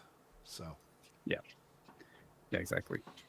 That's why it was so helpful in the past when we did those in-person practices for the PNW Masters team. It's like you play literally 10 games in a weekend, like you learn a lot. That's crazy. Yeah, absolutely. Huh. That was that AoS 4 when you played? Yep. Oh, was it? Crazy. Yeah. Man, time flies. Dan says, other than wishing there were a couple more battle tactic cards, this is the coolest edition since the second ever GHB in 2017. Well, I'll have to take your word for it. I didn't really seriously get into Warhammer until like midway through third. So what was that like? The one that he's talking about? I've got it right here. One second. I think. Saul says, also a question for list building. Should you bring units just to disrupt others' battle tactics? You have examples for that? Like, you mean this one, Dan? Oh. Just realized it's got some cobwebs on it. Yeah, this one was great. Is this the one that first like did like stuff with like we had Scryer? I think this is the one that gave Skaven some stuff. I could be wrong. I keep all my GHBs. I don't know why. Oh wow, all these points in the back. Or in the middle, actually. Yeah. It was like the first time that we just got like random like allegiance abilities, because like a lot of books like didn't have anything, like Seraphon. Like they had a book, but there was no like actual proper abilities in there. So this was the one that gave them. So you had like Fangs of Sotek and Dracothian's Tail like first came in there. Yeah, that was good. This was a good one. I'm inclined to agree with you, Daniel. Yeah. Also, question for list building. Should you bring units just to disrupt others' beat battle tactics? Yeah. I mean, if you have access to it, I don't see, I mean, it depends on like, because like there's certain battle tactics, like, it depends on the battle tactic. Like not all of them are quite as faction abilities. Yeah. That was huge. I think that like the original one was probably the biggest, just because we were playing without points until that first one came out, but yeah, that one came with faction abilities. Like Sylvaneth shipped with proper faction abilities, but like most of the other ones before that didn't have anything. So that was a huge one. That one, and it was really good. The battle plans were good. Yeah. Solid. That's AoS 1 though still, right? Because the GHB AoS 2 came in 2018. Read me those sweet dispossessed abilities. Here we go. What were they? By the way, Dan, like a lot of people don't know this, but Dan was like known internationally as Dispossessed Dan. Like that, when I told our local store owner that that he was coming, I was like, did you hear that Dispossessed Dan's like moving to Vancouver? And he's like, who's that? Because our local store owner was, not into the scene at all. But battle traits. Stubborn to the end. The Dispossessed are renowned for the refusal to admit defeat, especially in the face of overwhelming odds. If you roll 1, 2, or 3 when taking a battle shock test for a dispossessed unit, that unit stubbornly refuses to yield and is treated as having passed the battle shock test, irrespective of any modifiers to their bravery or the number of casualties they have suffered that turn. That's pretty good. Like back then, anyway. Like we don't really have battle shock anymore, but. And then when a dispossessed army goes to war, sparks of bitterness over ancient grudges are fanned into seething flames that call for vengeance. Before you select your general's command trait, pick one of the grudges from the table on the right for the army to avenge. Alternatively, you can roll a dice to randomly determine the grudge. The associated traits apply to all dispossessed units from your army. So then the grudge is, if you roll a 1 or you pick number 1, you can re-roll hit rolls of 1 for friendly dispossessed units if the target of the attack is an enemy hero. That's really good too. My God. Speed merchants, you can re-roll hit rolls of 1 for friendly dispossessed units if the target of the attack has a move characteristic of 10 or more. Monstrous cheaters, you can re-roll hit rolls of 1 for dispossessed units if the target of the attack is an enemy monster. Okay. So it's basically hit rolls of 1 depending on like what they are. 20 or more models, save characteristic of 4 or better, if they're in cover or do not start the battle set upon the battlefield. Dang. And then there's different command traits and artifacts. But like, that, you know what? Like, it really is right to compare the current GHB, because Scourge of Gairan is kind of doing what they were doing here and giving us a bunch of interesting new rules to play with that weren't just battle plans, that weren't just tactics and that kind of thing. Like, it's giving stuff to individual armies. So, yeah, that's pretty cool.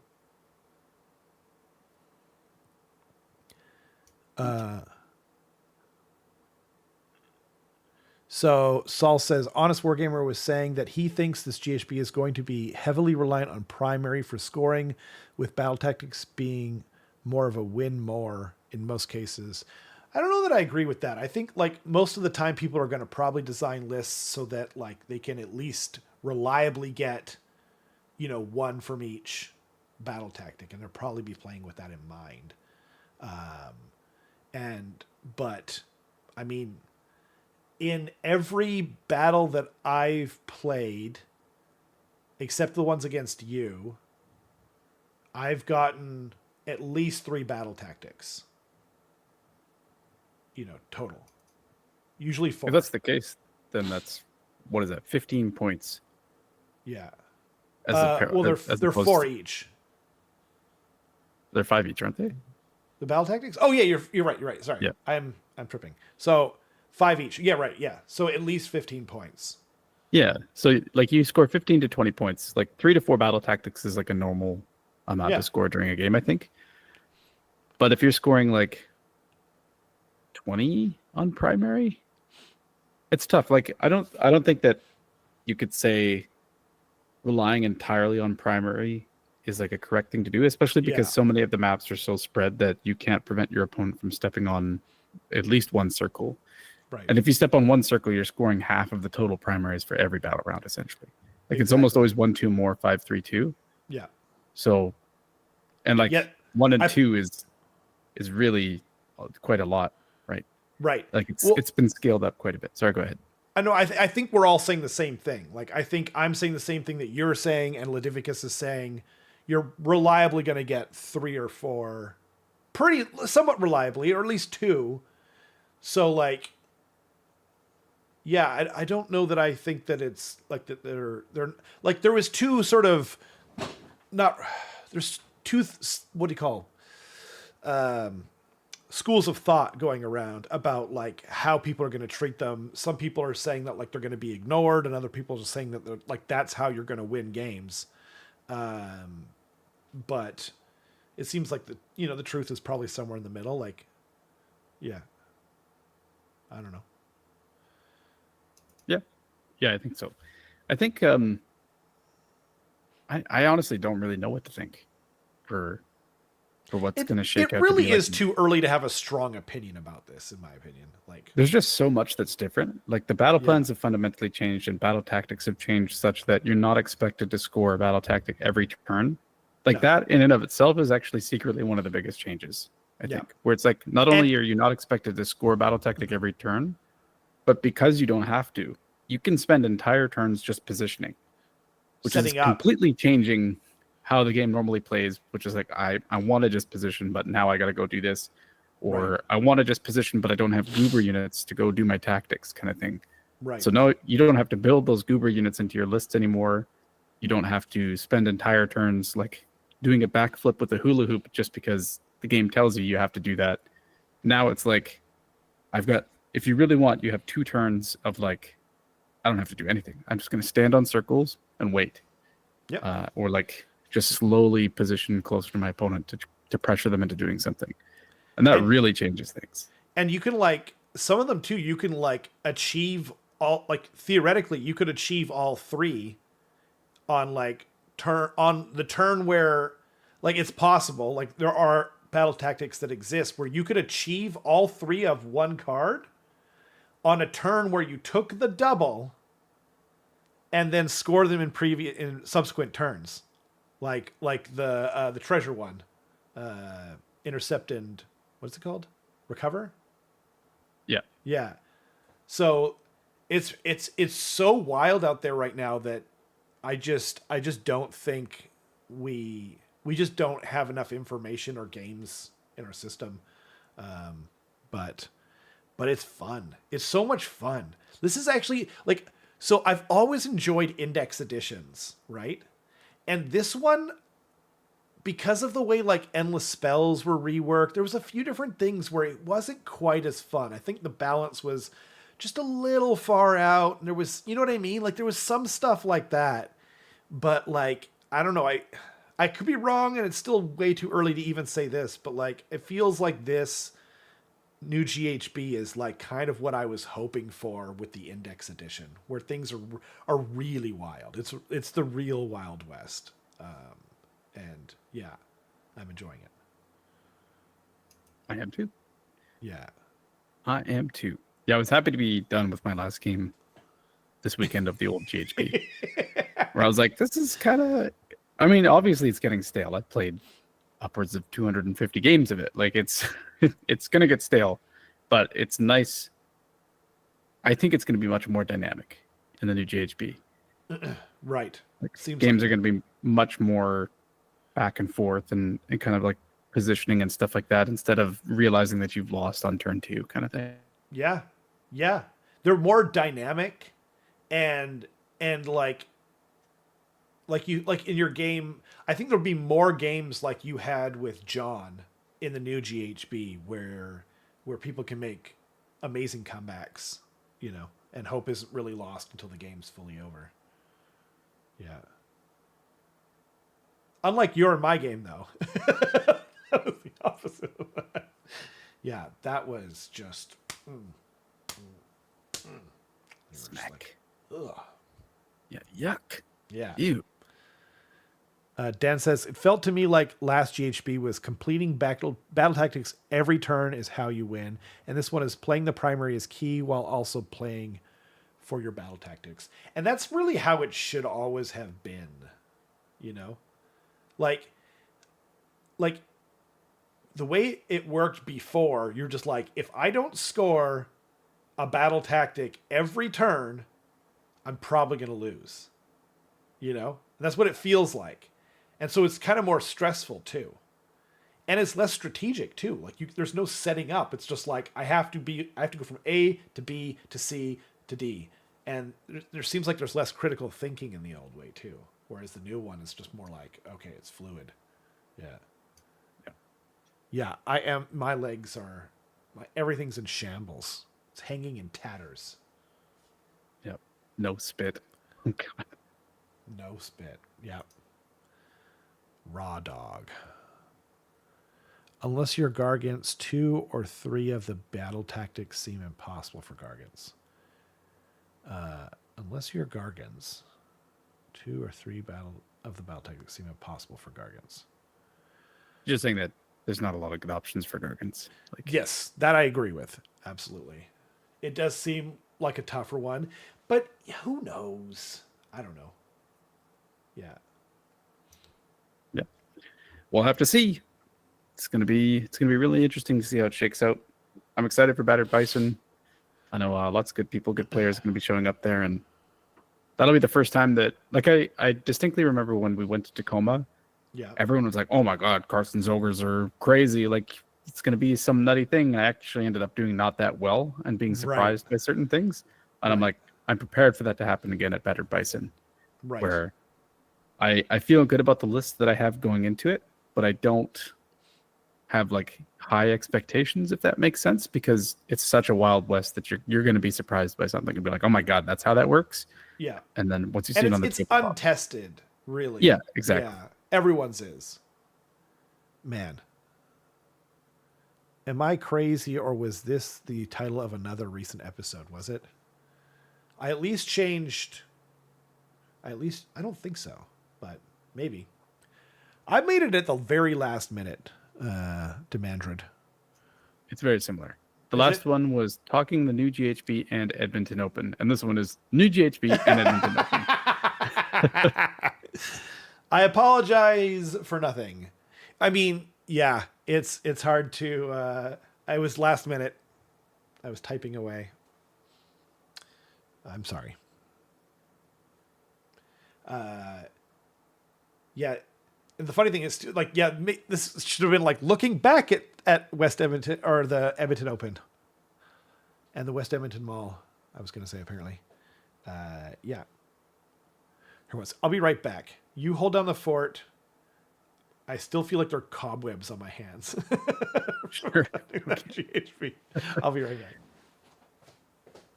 So it says scouting is out. It's actually impossible for Gargants, yeah. The underdog one is probably out. The fall back and charge one feels like it's probably out. Yeah, there's a lot of tough ones for them. It's actually, let me just take a look at them real quick. Scouting is not possible for them. I agree with that 100%. Master the paths, I wonder if it's probably not going to be great for the last one, but for the first two it might be okay. Let's just go through them one by one. Master the paths. Complete a battle tactic at the end of your turn if an enemy hero has destroyed this battle. Is like, it's highly dependent on your opponent's list, so it's hard to say if that's going to be the case. When we say impossible, by the way, do we mean for like mega gargants, or do we mean including mini gargants? Well, because Scouting Force calls out specifically infantry and cavalry. Okay, fair. So, yeah, that's true. Literally impossible. Fair. I like it. Yeah, I agree. Master of the Path seems like okay.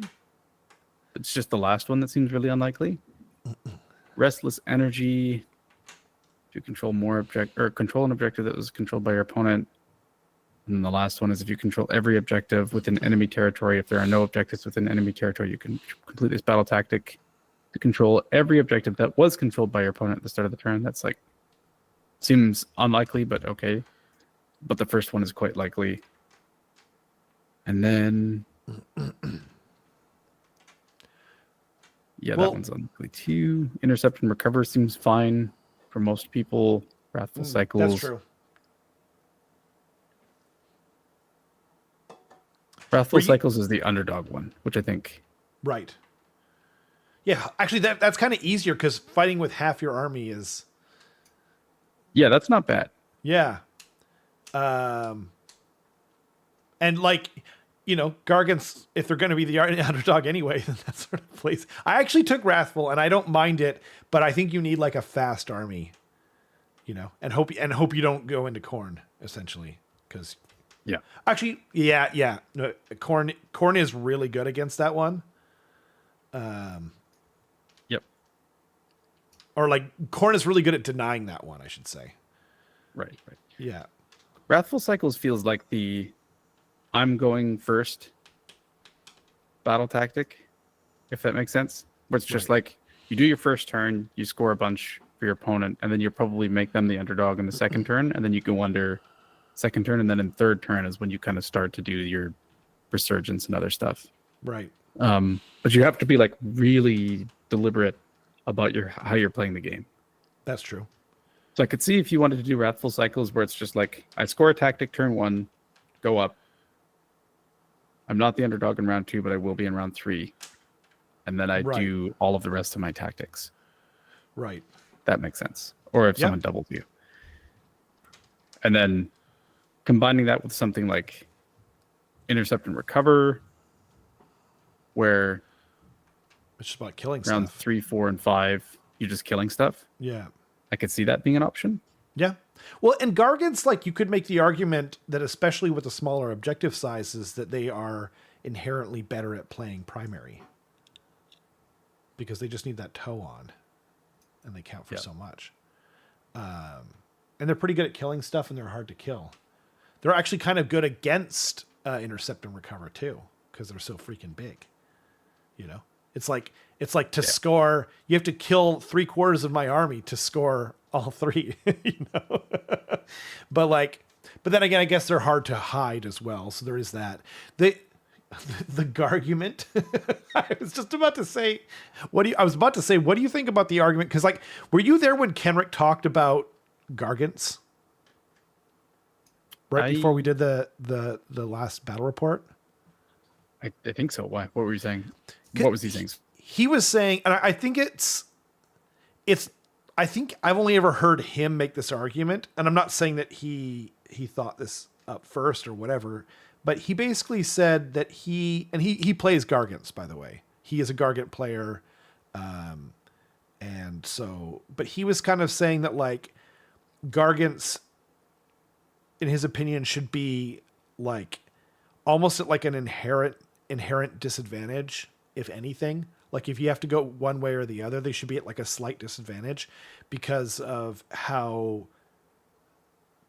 that's the nature of like, because if you do it any other way, they become oppressive. They become like too much, and they become sort of like not toxic, but like they become like a really bad play experience to go against.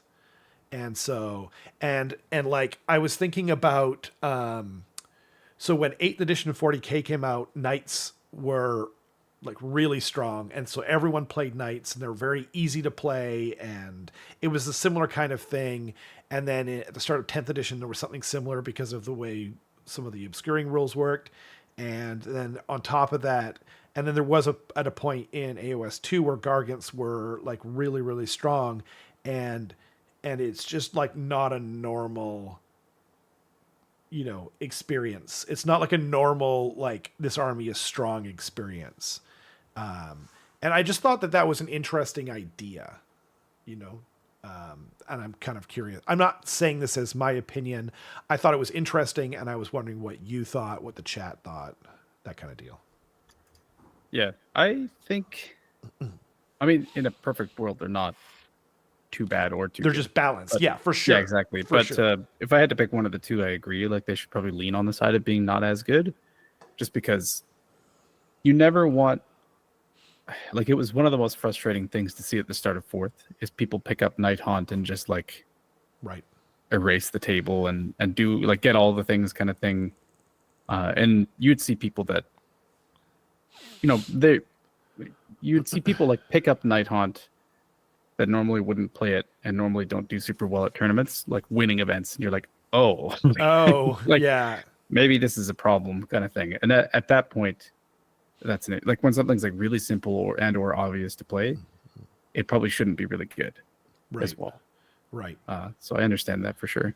But there's nuance too in playing an army like Gargants. Like I think it's really important to be able to do very well with them. Like we saw Savetti just win the Edmonton Open with them. And I played Savetti playing Gargants. Like he does the correct thing that a destruction player usually should do, which is be extremely reserved and pose problems and essentially go like, if this is the circle, he puts his Gargant like right here, being like, come do something about me. Otherwise, you're never touching this objective again. Right. For sure. Like, I remember Alex was playing them really well in AoS 2. Or, no, was it 3? Actually, it might have been 3. And what he was doing, he was playing them in 2 as well. But he was doing Finest Hour on each Gargant and then just kind of rotating them like a clock. So that the Finest Hour one was like where the action was, and it was harder to kill, and he's kind of rotating them out and maybe healing them up. I'm not really sure, but yeah, I definitely like I see what Kenrick was saying, or I kind of understand it better with in 40K with Knights, just because like I did experience, especially in 8th edition where they were so popular, but yeah, I mean, I remember Alex talking about how quickly his games, like not just his games would finish, but like his turn was over because like movement takes up such a huge part of your turn. And if you're only just moving 4 models, it's like so fast. It's got to feel amazing too, by the way. But yeah, it's, and Giants aren't, I don't think anyone was saying, by the way, just to be clear, that Giants in the previous GHB were overpowered or too easy to play or too easy to win with. No one was saying that. It's just more the idea that maybe they if they're going to be either at like an advantage or disadvantage, it should probably be a slight disadvantage. Considering, like you said, the ease of play. But yeah, it's kind of interesting. So. Absolutely.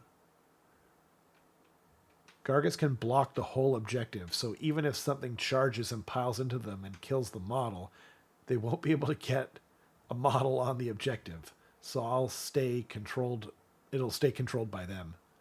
Yeah, that's true. There's a few, they're on 100 mil base, I think. Are they 130? Maybe they're on 130. I can't remember. So there's even bigger models out there like the Maw Crusher and stuff like that. But yeah. Or even the old. There's a lot of stuff that's on a 130.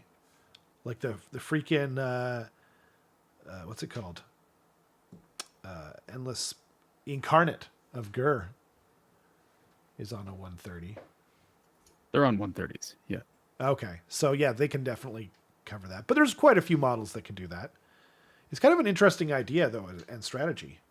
You could take an objective, and then you could put the Incarnate on there, and then and then even if you kill him, then you still get the objective.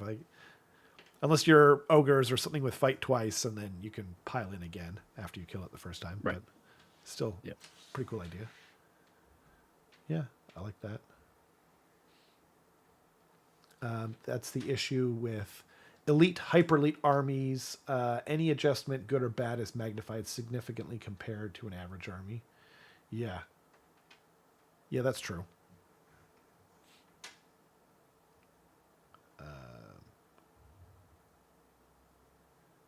Gargants and other straightforward monster mash lists need to be slightly bad because they are low skill ceiling armies.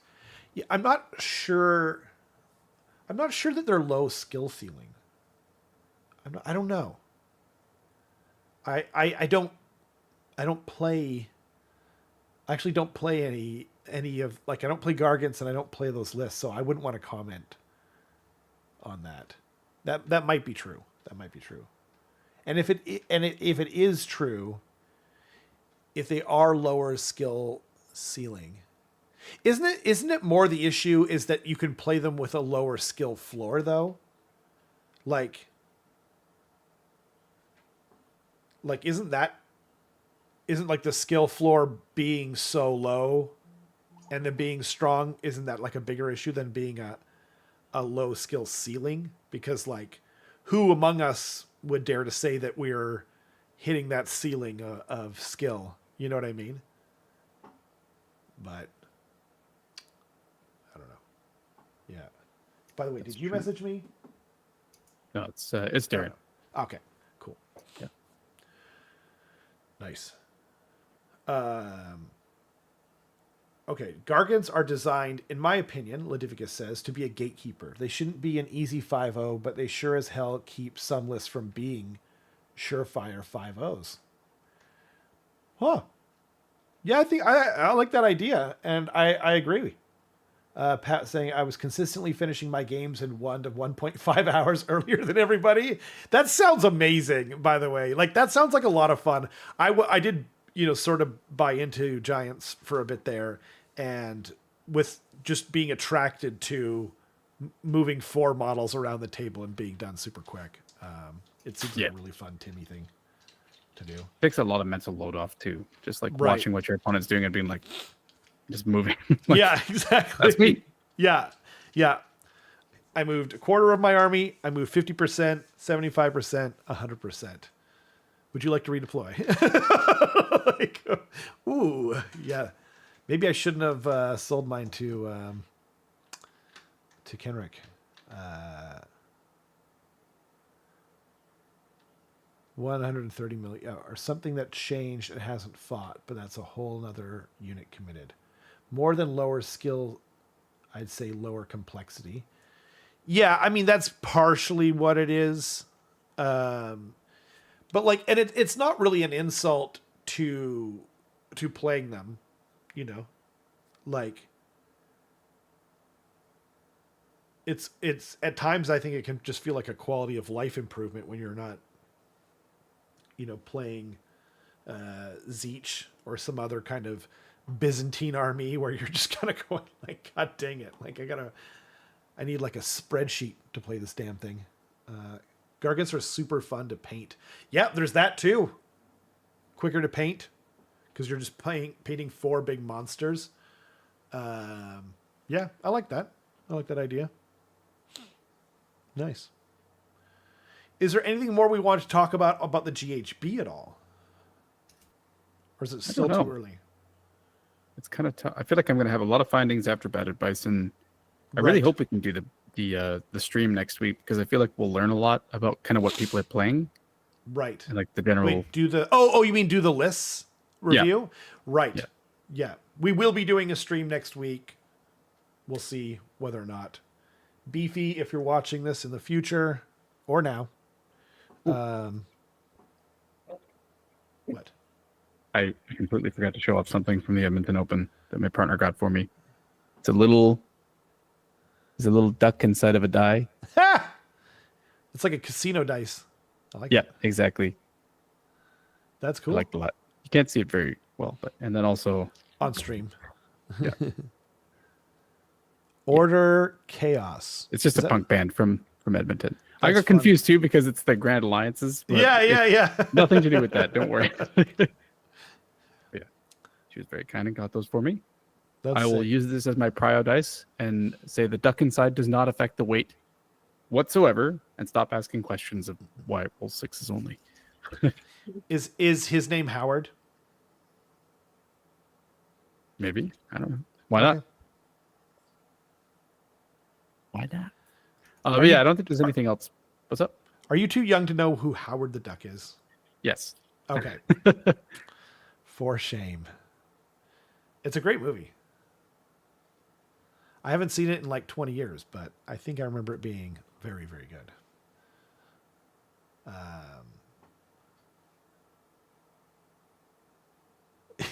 Yeah, Saul says I primarily played GSC and 40K, which was probably like, I don't know about 10th edition, but traditionally they're one of the more complicated, if not the most complicated armies to play in 40K. So, yeah, Gargans seemed like a nice break. Indeed. Yeah, I like it. As long as it's Howard the Die and not Howard the Dice. Wait, why would that be bad?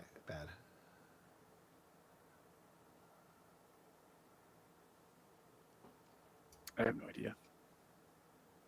Maybe it's because it's just one die as opposed to like me rolling. Oh, yeah, probably. All of them? I mean, it should be Howard the Duck. I'm just saying. Pat says, oh my God, Carson's an infant. Yep. Steph is definitely illegally dating you. Yes, that's right. Yep. I am a child. We're all children. We all play with war dollies. It's all a good time. I see what I thought it was some kind of reference to Howard the Duck at first, so I did not. Yeah. Excellent. Well, Carbson, if that's your real name. It is. It is indeed. Arrows and Guardians 1. Sorry, what? Continue. I if we don't have anything else to kind of add about this GHB, I was going to ask if we should call it here. I think that's a good thing to do. It's feels like there's a bit of a lull of it's weird because we got all these rules and stuff like that, but yeah, everyone's heard them, everyone knows them. Like we're kind of just like playing them and seeing what's going on. Yeah, we're in like the eye of the storm. Yeah, it's weird. Yeah. It's like there's a lot going on, but there's not a lot to talk about. So I think now's probably a good time to call it for tonight. Excellent. Thanks to everyone for hanging out. We're hoping that we'll get the good news from Beefy and that like maybe the list will be due by 11:59 midnight on Monday or something like that, and then we can go through them, maybe even pick the best name and whatnot. Thanks to everyone for hanging out, and yeah, we'll see you guys next week. Goodbye.